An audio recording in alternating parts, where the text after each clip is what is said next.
Fakii, so you're saying that you also go to observe different managers? Yes. So you observe different managers, what they do. And what they do is even down to how they drive, how the entourage, the team drives into the gig.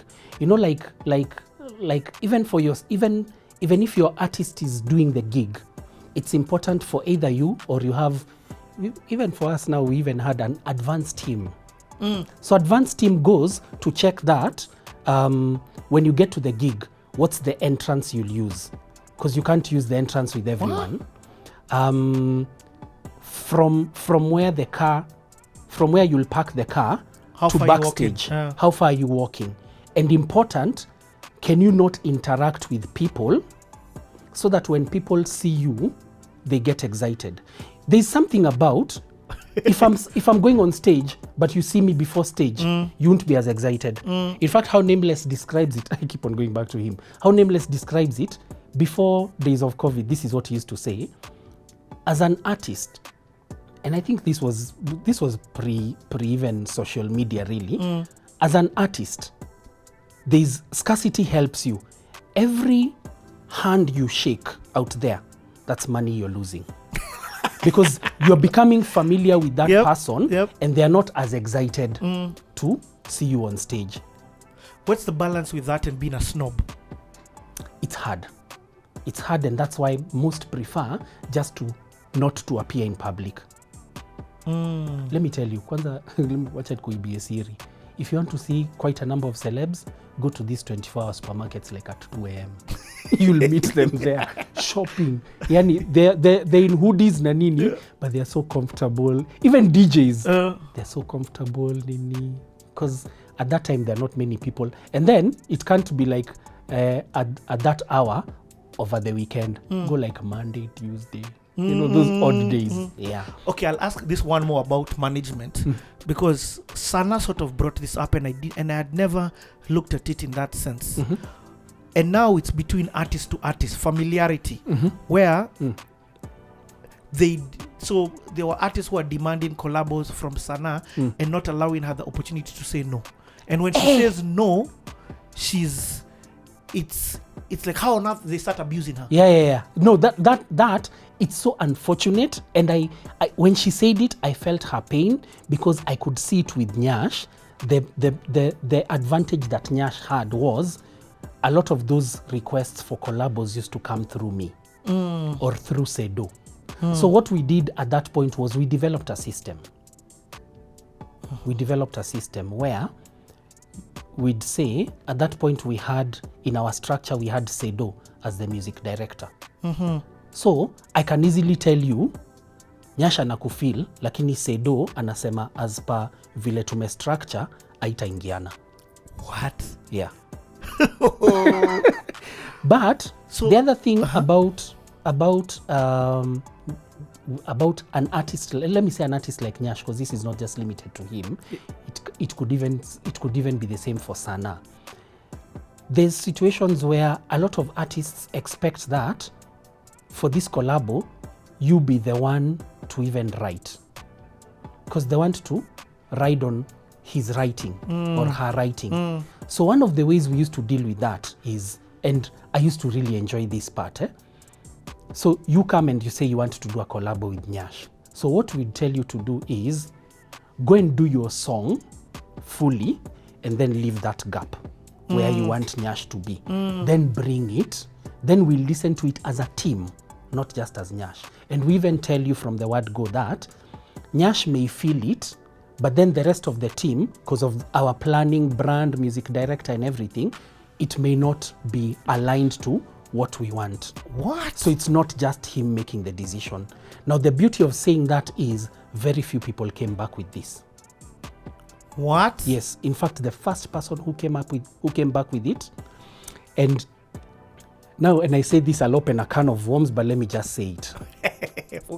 Harmonize. Whoa. Yes. Whoa. Yes. Okay. I've seen where the can of worms has been forgot. So, And you're not saying no because it's not just about the song being good. Where does it fit with your plan? Where does it fit with all of these other elements? Yeah, and sometimes also there is the power of association. Like your kind of brand is not the kind of brand that we want to be. Yeah. It's not even about. Yeah, I know Sana.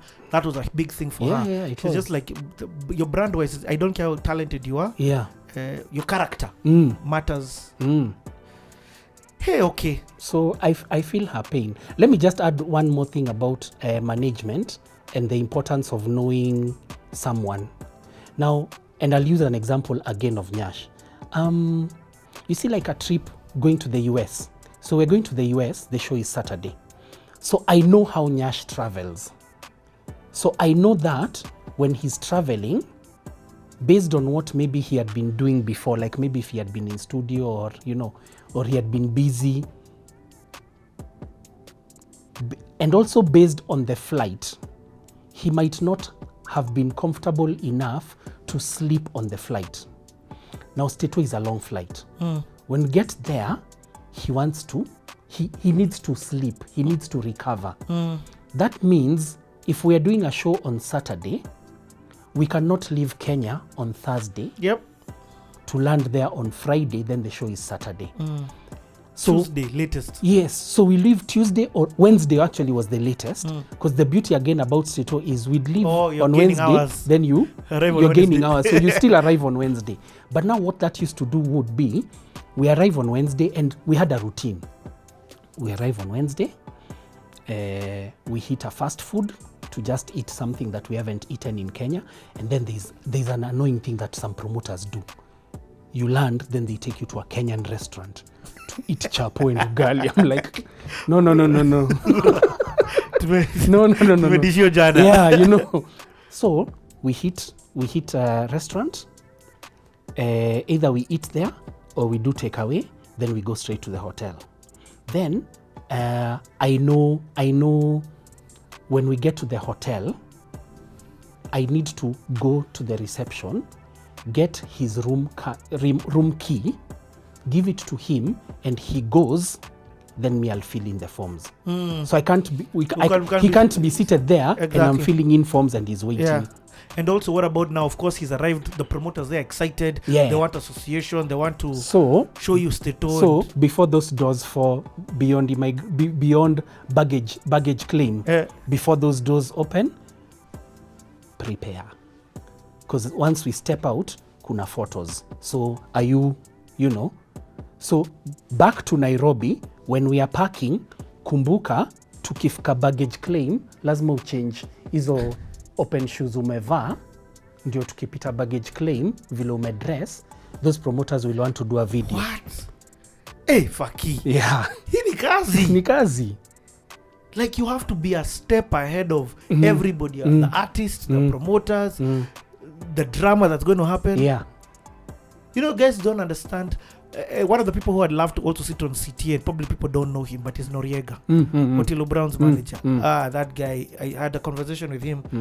It's stuck with me. Yeah. Just because of people don't understand the amount of thinking and strategy that a manager has to do.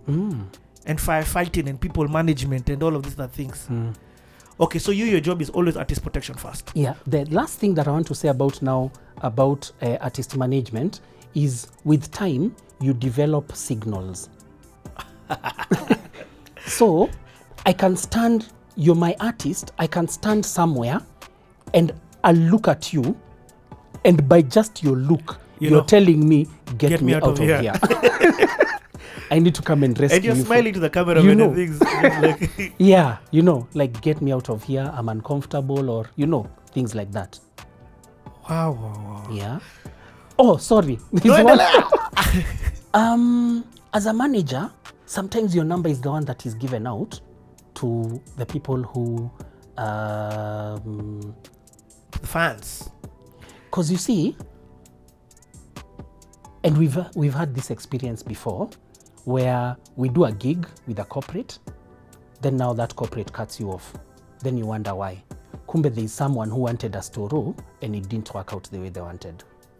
So you start being, but the good thing about those ones is they don't last long, because at some point someone asks like, why are we not, So then sometimes as the manager, your number has to be the one given. I get it. Yeah. Yeah.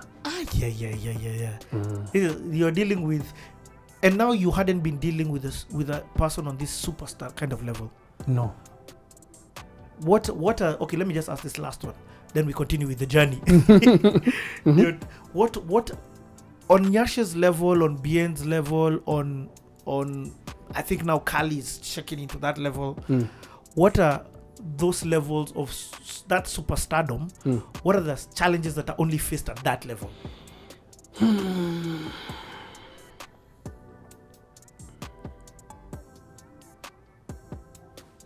Only at that level, because expectation of money is almost at all levels.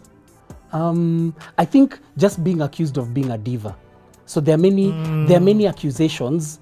I mean, we had a run-in with even Larry Madowo, where we were supposed to do the trend. I can't quite remember what happened, but for some time, there were not nice things that were said, and that's where the story of asking for $1 million bob for an interview came from. We were accused of asking for $1 million bob for an interview. Yo. Yeah, because remember in Kebs he says it. Yes, yeah. Yeah, that's where it came from. And at some point, we wanted to go after it and say there's nothing like that. Then we're like, you know what? It's so unbelievable, but if people want to say that, ni sawa. That's crazy. Okay, I understand that I fully get that divinest thing, because everybody has an expectation of you. Yes. Strangers, people who know you, and all that. Yeah. Okay, to endelay with the story. So where are you guys now? So I think we're talking about Tosh and now Baby. We're talking about Baby. And the video and where I met. Very good video. Yeah. Even the color grading. Yeah, it was excellent. And I remember by the time even we were releasing it, Tosh was like, guys, it's not final, you know, like we really fought at that end. And you remember when Monsky was talking about VJ1 wanting to do what to the Now You Know video, but Monsky was like, it's done. It's ready. So we're at that level again with Tosh. We're like, Tosh, relax, man, it's done. It's good. In fact, because I remember... Had Tosh done a music video before?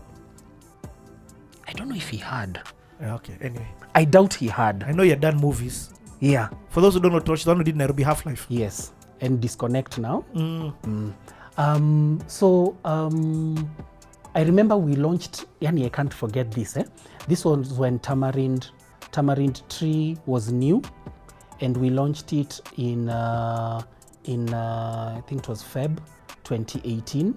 It was the Songa launch at Tamarind Tree, and that was when they were bringing out the brand ambassadors, so Nyash, Sauti Sol and Masi Masika, and that was the beginning of Twaweza Live. Yeah. So let me jump to something, but that still happened around that time, and then later on we'll connect it. You'll see why it's important. So around the same time, because this was now when I'd stepped out of corporate to do my own thing, and I wanted to focus on 4 areas. So I wanted to focus on media, music, entertainment, and sports.